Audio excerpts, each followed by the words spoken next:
What's up, guys? It's Coach Matt with our Friday workout. This should be the hardest workout of the week, so let's dive right into it. 4 minutes of your choice warm-up pace cardio, and then for the warm-up, I want you to get a band, a barbell, and a PVC pipe.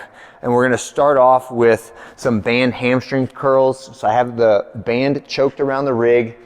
I have one hand between my feet, and I'm gonna walk out away from the rig, heel, toe around the band, all right? And now I'm gonna get down.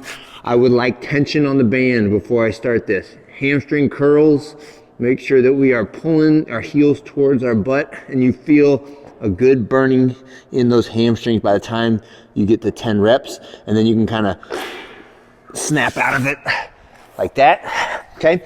And then we're gonna get our PVC pipe, and you can leave the band choked around the rig, but I want you to bring it up a little bit higher, okay? So just slide it up until it's about hip height.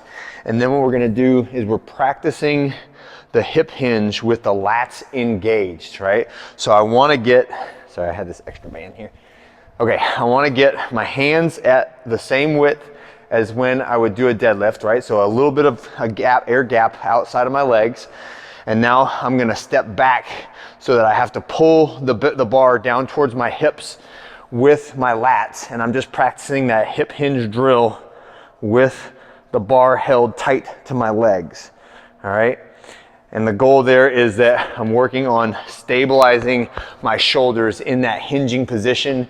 It'll feel the same when I go to my kettlebell swing. It's also a really good deadlift drill.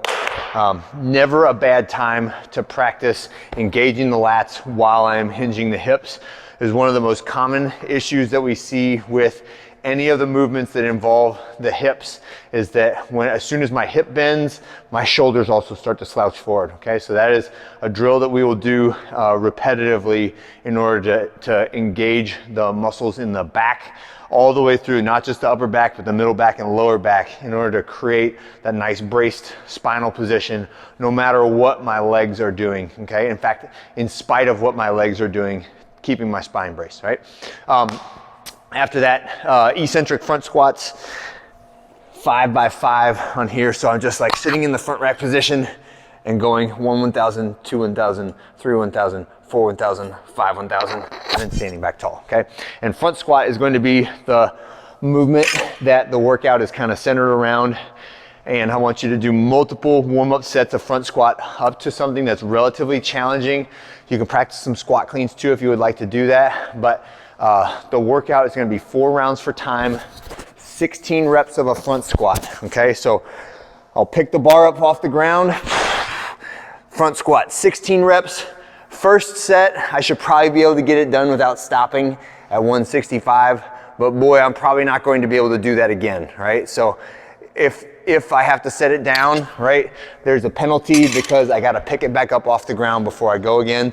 So there's a little bit of an incentive for you to do the whole set without stopping, but I would like for the load to be dramatic or significant enough that after the first set, you probably can't do it without setting it down, right?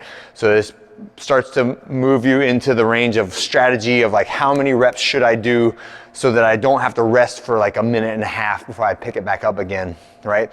And also I wouldn't want to do like 14 and then 2, right? Because that is probably going to be a longer total time to get 16 reps than if I did 9 and 7, right? So use your brain, think about it a little bit, but also I would like for you to make sure the load is significant enough that it makes you really think about it and really have to brace and really have to contemplate like, how many reps am I gonna do, right? And I gave some ranges of percentages up there, and I'll help you guys, and the coaches will help you guys to select the right weight when we get to that workout. That's a lot of volume on the front squats, so make sure that we're able to do it with good knee posture, good hip posture, good back posture. Use a depth check or a bench or a box if you need to prevent you from going into any bad positions. So again, we're making smart decisions, but we're also trying to challenge ourselves with that as we go through the workout, right? Next is 25 reps of a Russian kettlebell swing at the moderate weight, so 53-35. Russian is just to eyeball height. And then our final exercise is calories on the rower, 34 reps for the guys, 25 reps for the ladies. 4 rounds of that whole sequence for time, and we're shooting for the mid 20 minutes. Some of you guys are gonna be able to get it done in under 20, that's great. And then some of us are gonna take like longer, 28, 30 minutes, and that's also fine. Anywhere in that range is good for today, all right? Have a great one and work hard. I'll see you on Saturday.